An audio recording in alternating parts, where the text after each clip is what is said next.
This is episode 25 of the Out of the Minds podcast. I'm Sean Oakley. And I'm Sam Cooper, and we're bringing you a Shaun off. It is. It's Sean O versus Sean O, to be precise. One of the O's being Oakley, and the other O being O'Neill, our glorious Supreme Leader. All hail. All hail. So, should we have a quick run through the list, Sam? Yeah, do you want to take your list? It makes sense. So I'm continuing my resistance trend. In fact, I believe it's the exact list I flew against you for last week's podcast. Yep. So I have got Commander Poe Dameron with the S-Foils and Jamming Beam, Care Coon with R6D8 S-Foils and Jamming Beam, Snap, Boosty Snap with Predator M9G8 Foils and Jamming Beam, and a Naked Kaz. Yeah, fun stuff. And opposing you, the Glorious Empire has brought a pile of strikers. An absolute pile of strikers. We've got 2 Planetary Sentinels with Proton Bombs, Countdown on his own, Pure Sabak with Composure, and Duchess. Yeah. So, yeah, a nasty mix of pilot abilities, and strikers are, like, tricky, aren't they? Funny thing, I forgot to mention this actually on the stream, is I picked that list. Yes, I did mention this on the stream. I did say that this is list number 14 of 17. Yes. Yeah, so I forgot about that until we were playing. I was like, oh yeah, damn, I picked that. But yeah, it was interesting. So I was going to talk a bit about turn 0, because it's definitely one of my weak points, and it's something I've been trying to work on. And I've got a nasty habit of just lobbing the obstacles down and whack my ships down in a corner and go from there. So, because my list is basically a jousting list, I need space. It can split up, but to get that initial punch in, I want space. So I'd brought the three small rocks, and Sean had brought 3 gas clouds. Basically, I wanted to cluster all of the obstacles into one corner as much as possible. And I think I'd argue that I did a reasonably good job of that. Yeah, I think you did. Realistically, on the side of the board where you've set up, there's a gas cloud. Yeah. You've got a good half the board to play with. And then, so that part of turn 0 is great. And then I cacked it all up by placing my ships in the middle of the board. Yeah, because now... Oh, okay, so because the Planetary Sentinels went first, right? Yes. And then Pure Sabak and Countdown. So you basically... So they deployed in a bit of a staggered formation near the centre of the board, and you deployed directly opposite them. Yes. For almost any other ship, that probably would have been fine. But I forgot just how squirrely strikers can be. With like ailerons and 1-hards and all sorts. What I should have done was deployed in the bottom corner, because what Sean can do here is basically he's got his I1s and I4s in the middle of the board and Duchess off to one side, and he can just end up flanking me from both sides. Whereas if I use the board edge to deny him that, I'm not getting flanked from both sides, and likelihood not getting flanked, because by the time Duchess has come round, we'll be into the engagement. I think, to be fair though, because he Duchess deployed after your 3-4s. So if your 3-4s were in the bottom corner, I don't think Duchess deploys up that way. Yeah, but if Duchess deploys down with the rest, then it's still a joust. And yeah. I think I don't know. Favour the joust? Maybe. It depends. I think it really depends on the targets that you have to shoot. Because realistically, you can only initiative kill. Except let's realist. I don't think Poe realistically initiative kills a striker. No. Just on his own. So only like the Planetary Sentinels are initiative killable. So there's usually going to be some sort of shot back. Yeah. It's hard to say. Target priority. As almost always, my target priority was to try and shut down, if not kill, shut down Pure Sabak first, so that they're not getting stupid amounts of red dice. Yeah. That didn't work. I believe he was the last ship remaining. Yeah, he was. Spoilers. But right, let's move into the game, shall we? Yes, let's get going. Because the So action starts pretty quickly. yeah, so I realise that I need to get past that gas cloud. So I do a 3 straight, I think, with everyone. But the Sentinels do their. We have a guest, Sean. Do we? Yes, hello, Mr. Full Throttle. Sorry, I Hello. haven't got Discord up. How Good you doing? evening. I'm good. I'm just randomly looking around and I saw, hey, you boys are on. What are you doing? Yeah, we're recording our Tin Squadron podcast. Excellent. Do you And mind if I interfere? No, sure. I don't particularly mind. No? Watch, wait, we're just gonna jabber on. Yeah. I'll happily go on mute and just watch for a bit if you. Yeah, no problem. We're just reviewing a game that we played on stream on Tuesday. Right, so go back to VLC. Yeah, so and it was at this point that I remembered how squirrely strikers can be, because they start doing their ailerons things, and I was like, okay. And literally before I've moved my first ship, I can already see that Sean's going to flank me from both sides. Yeah, you don't even you don't even need to see what Dutch is going to do. Like, she's going to be going as fast as she can, and the Sentinels are on the flank, and you're facing off against Countdown, and he's, in theory, relatively hard to kill.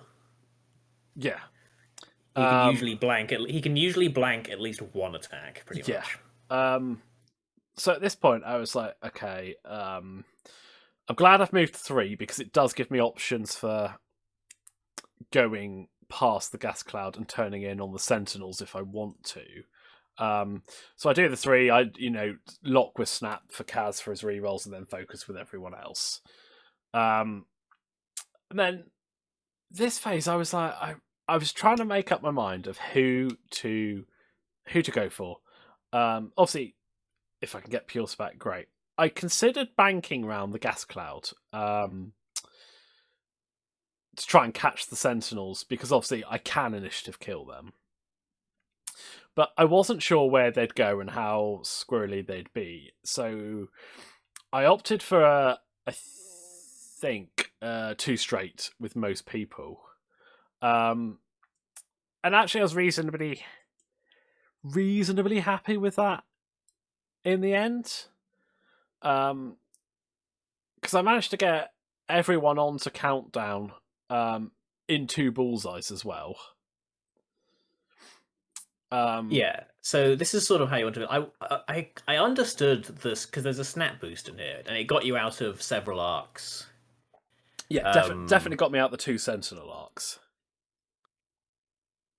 Yeah, it was interesting that you started splitting up straight away. I was just trying to I was trying to think, like, I'm pretty sure because you kill Countdown with Poe and Kirkun.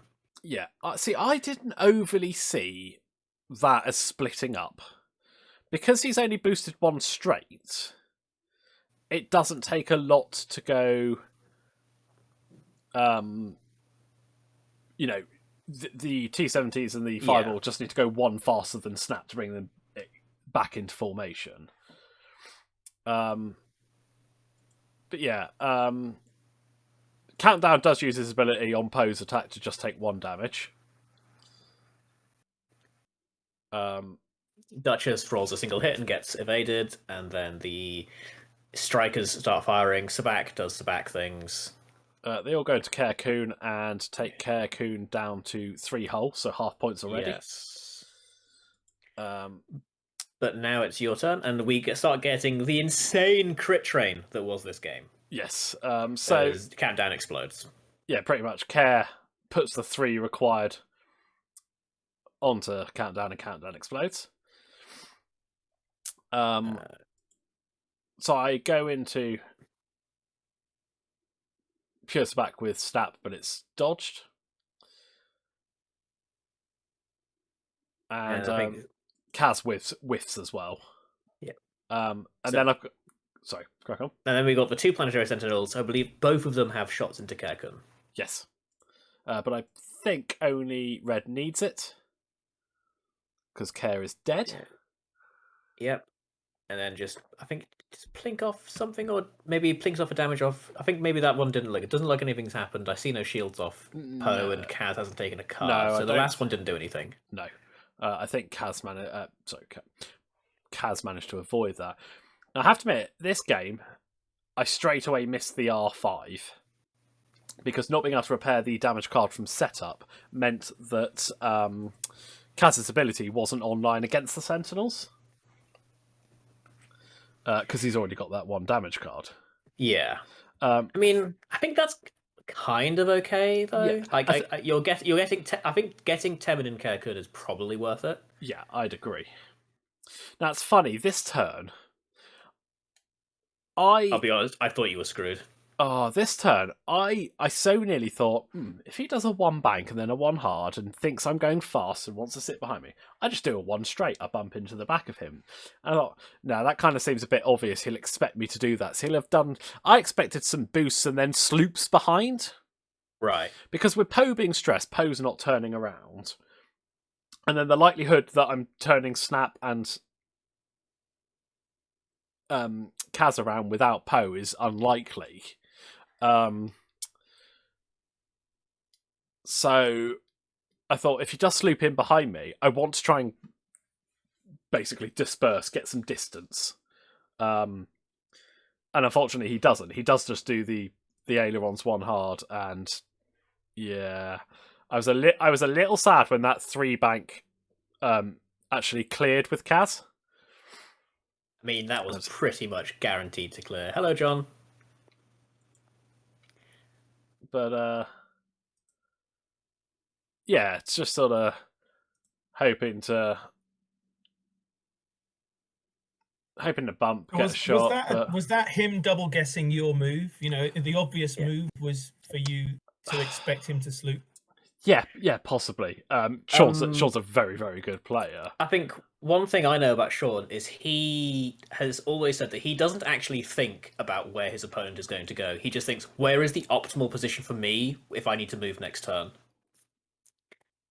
So I think it's interesting that he chose to do the turnaround, just in the assumption that what I believe is the assumption that the enemy is going to keep moving forwards, so I should turn around as stressless as possible.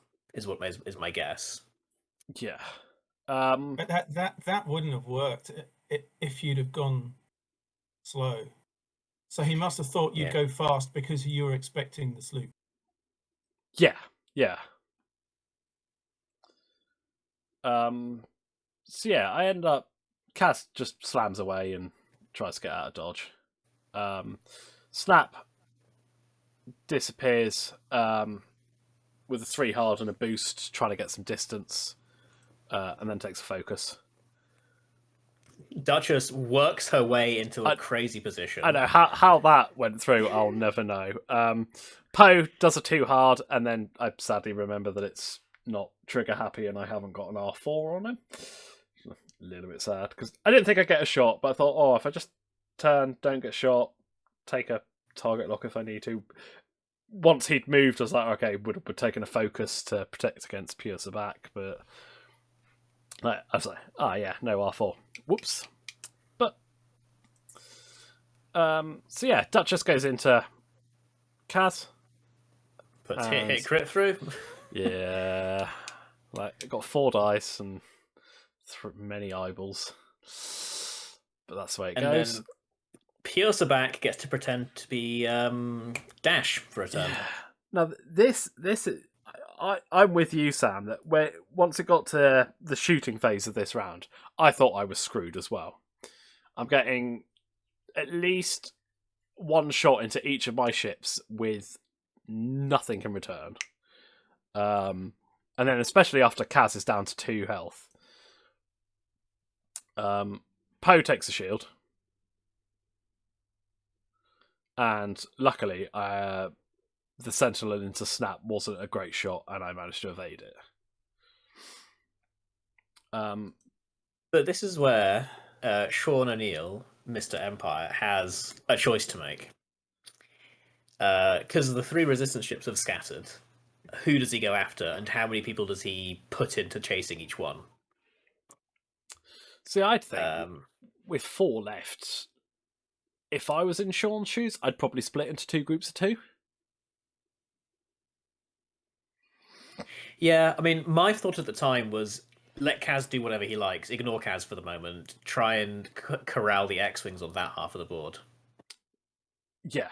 I'd agree with you, because obviously Kaz with 2 health left, the only person he's triggering his ability against is Duchess. Yeah, and to be honest, the Fireball is at this point Kaz is a Vulture droid, right? Yeah, but that 1 hard barrel roll is nice. Yeah. But yeah, so this round, I'm like, I think, right, you turn Kaz in, because like Kaz has only got 2 left. He could go after Kaz, but if he goes after Kaz, then... Well, I just don't think he'll go after Kaz. I don't think that Kaz is important enough or enough of a threat. I think what you've said, Sam, that you pester the T-70s. So I end up disengaging with Poe. I believe I just do a 3 straight. Go as fast as I can, blue, get rid of the stress. Snap, I actually dial in a 4K here. Because I forgot how, just wasn't thinking how far the Reapers can go. The Strikers can go with the ailerons. So I thought, yeah, because you look at the dial, it's like, 3 straight. Oh wait, no, that's a advanced sensors boost 3 straight. Yeah, exactly. And I thought, 4K will put me a nice distance, and then I've got probably a turn to clear the stress, and then a turn to start worrying about it. And boy, did I not. Yeah, let's see. I can't remember what Sean did this round. I'm pretty sure he committed to Temin pretty much, with the exception of one of the Sentinels went after Kaz. I think. Yeah. Well, one of the Sentinels turns around. Oh no, he turned around and stressed himself. Yeah, so he's going for the T-70s. Luckily, Poe went fast. Yes. Unluckily, Snap was not fast enough, and the damage is starting to pour in. I mean, it was just another shield plinked off Snap, and then Snap somehow plinks 2 damage onto Duchess, Yep. including a disabled power regulator. Yeah. Luckily for Sean O'Neill, Duchess is already engaged, so no eye on this round. But Duchess is going to be an interesting situation later. Yeah, it's like that. You know the round after next what she's doing, so... Sabak takes a damage, but his ability is still online for another turn or 2, because he needs more than 1 card to break that, and then Temin's shields are almost gone, but not quite. However, he is facing down a problem. I think it's safe to say that he's facing down a problem at this point. Yes, yeah, for sure. And then next round we have a little bit of cheating, but luckily we roll it back, so it's not too bad. Thank you, Sam, for pointing it out. No worries. It is my job. That's just me thinking that Snappy gets his boosts on anything, and no, you've got to do a speed 2. Yeah, but, so the trap is being set for Temin Wexley. Then Sean does a 1 bang, does a free snap boost, and tries to focus barrel roll, but we roll that back in a second. No worries. I mean, I'd argue actually that it's possibly done me a favour not having that boost in there. Yeah. Kaz does a 1 hard and barrel rolls, is rolling quite nicely for his wounded pilot and isn't staying unstressed. Yes, I told you I like that 1 hard barrel roll. Yeah, it was nice. And so Poe just leaves. So Duchess goes over the cloud and sloops, but isn't facing anyone. So this is where Sean absolutely didn't call where you were going, because I think it's very clear from the positioning of those strikers that he thought you were doing a 3 straight. Yes. Or at least ending up in that sort of vicinity, right? Yeah, he very much said after Snap had moved, he was like, he took a while trying to work out where to Aileron's Duchess or if to Aileron's, because he didn't expect me to be where I was. Snap's still taking at least shots, one. it looks like. I say maybe one from Sabak, and definitely one from Yellow Sentinel. But that is obstructed, so at least I've got an extra green. And you got a focus. So And it's I got all a good. focus. So red takes a hit crit, stun pilot, and he's on 1 hull from Kaz. I don't know what else that rolling was, but I'm sure we'll find out when stuff gets changed. I'm pretty Dutch sure is engaged. I've got an eye on. Got an eye on.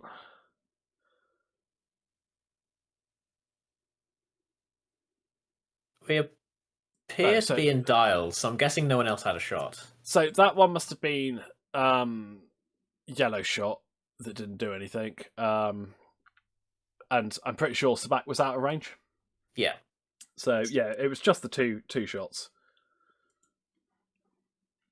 And yeah, all of a sudden this is starting to slightly come back to me. Obviously, first engagement I traded Care for Countdown, which isn't ideal. But halving all of these Sentinels is starting to bring the points back. But I need to start killing them, so I'm not getting shot.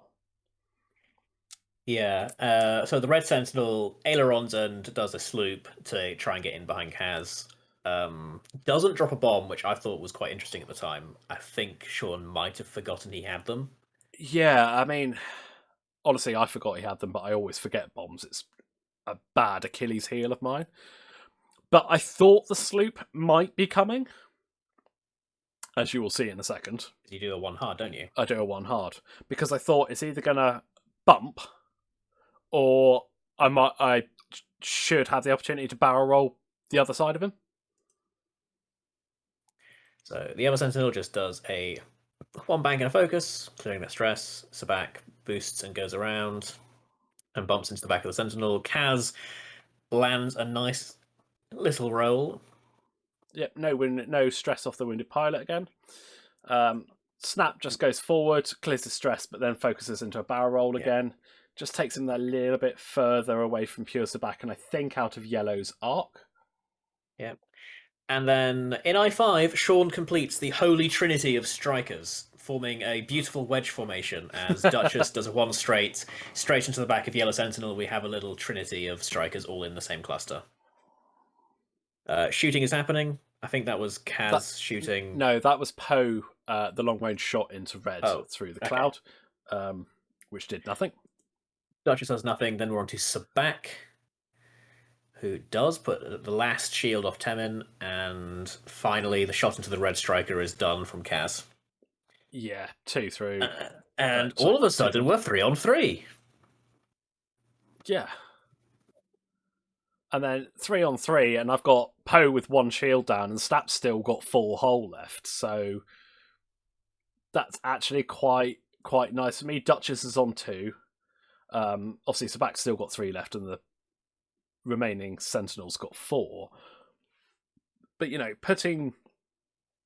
if I can get at this point, if I can get a double modded shot onto Duchess with Poe, it's not unreasonable I can get 2 damage through on her. Yeah. So I'm pretty sure Poe, I just 2 bank in with Poe. Yeah, is this? I think this is the turn where all the strikers go, right, Poe is coming in, we must face him. Yeah. I just 1 hard the 5 all in because we love a 1 hard. I mean, the 1 hard's been treating Kazuda Iono quite nicely so far. Well, yeah. And then... oh, no, I'm wrong. He goes up to Temin. So, I didn't expect this, but I ended up... Because I think I dialed in a 1 bank with Temin, thinking that, I could boost round again and then, barrel roll if needs to, or just hang out this round, set up for next round. But yeah, that did change it sort of immediately, because I knew I could get out of Yellow's arc and still line up the bullseye, so I'm still getting all my dice and Predator, plus I've got the focus. I think I actually managed to dodge Sabak's arc as well, which, to be honest, is just lucky. I wasn't expecting that.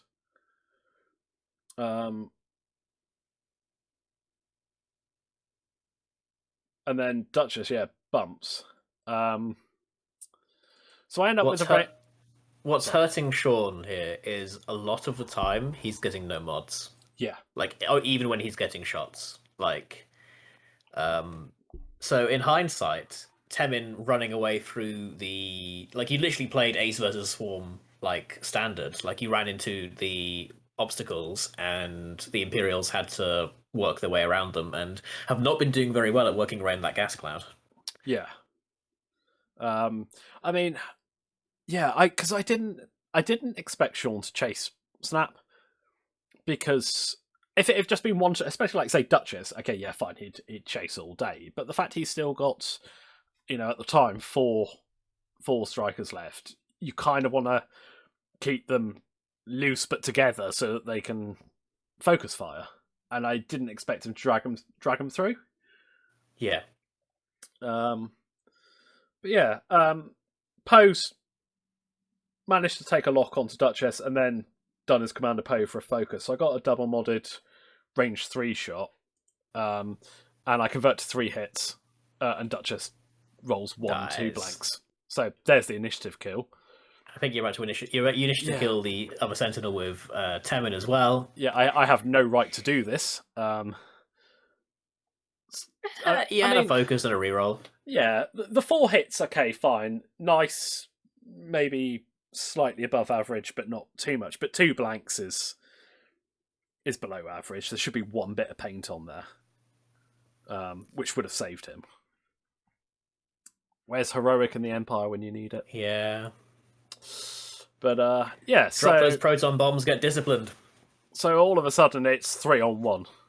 Yeah, and Sabak doesn't have a shot, and this game ends next turn. Let's not be let's not beat around the bush. Sabak is about to die. Yeah, basically, I just turn everything in. To be fair to Sean, I didn't see his move coming, because I think neither did I. You can at least line up an arc dodge, and he was out of range of 2 of the shots. The problem is that Temin didn't really take any damage from his shot. Yeah, that's a real shame, because I mean, honestly, I think at this point it would take a lot for Sabak to kill Snap and Poe without taking the damage back. But he should have, if not killed, at least done something. Done something more and got half on Temin. 5 versus 2, I feel like odds are you should get half on Temin. But the dice gods say no. You put a crit through onto Pure Sabak with Poe. Poe gets shot back. Or does he shoot Kaz? No, he goes for the kill on Kaz, I think. He goes for Kaz. Nothing goes through. And then ironically it's Snap who finishes him off. Yeah, and that is game with 10 minutes left. That was an interesting one. I honestly thought you'd lost, like when the first engagement went so heavily Sean's way. Yes, so did I. It looked like a disaster. Yeah, and it felt like that playing. And I was evidence you should never give up. Well, no. Yeah. I think, Sam, you hit it on the head with the lack of mods. The sloop is too attractive for these guys, but then they're stressed that they don't have any modifications to their attack dice. And they got no shields. So it doesn't matter how many greens you've got, they always betray. Yeah, I think that's the thing. There's a lot of them, and but once you start plinking that damage through, and if you get the crits through, the fact there aren't shields there to bounce off them really can cripple them.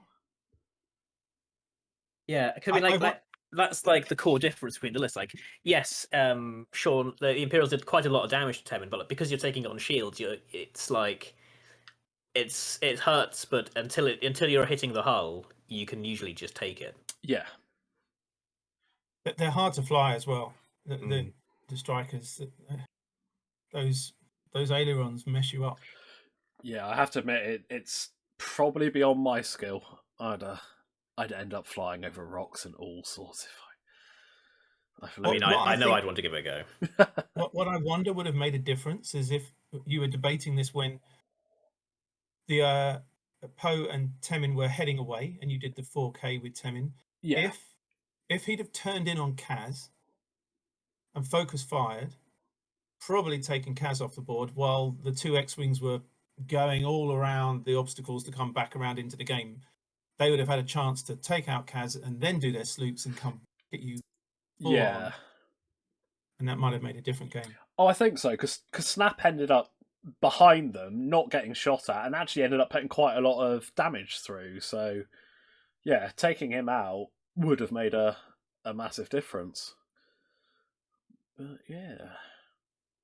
No, I think that's a good point. Like, if Sean had taken the other option, because he took option 1, which was chase the X-Wings and leave the fireball. If he just said, we're going to murder this fireball and then we'll regroup, and whilst the X-Wings are sorting themselves out, I think that might have, I mean, hard to say, it might have ended up with better results, because he'd have been able to stay in the clear space and not go into the rocks for at least a few turns, and turn it into a 4v2 quite rapidly.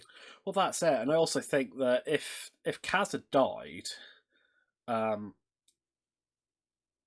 Sean's up on points still, so it's a very much I've got to come to him. So all he's got to do is stay in the clear and not go into the rocks, because I can't drag him through there because I'm behind on points.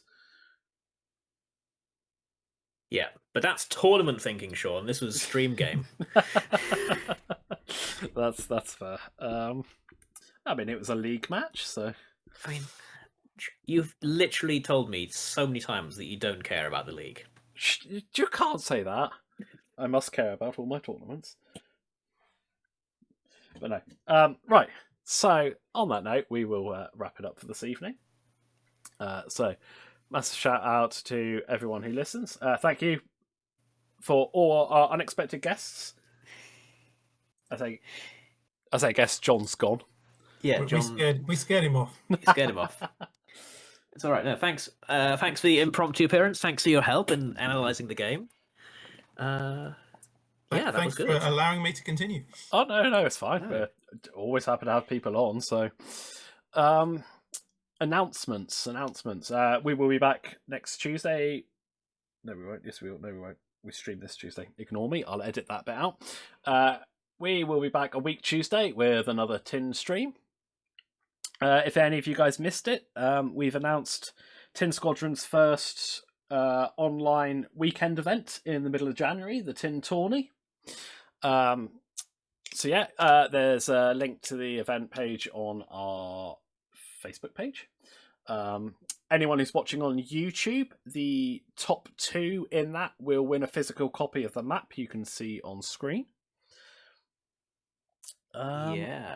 Check it out. The Death Star about to blow up the Earth.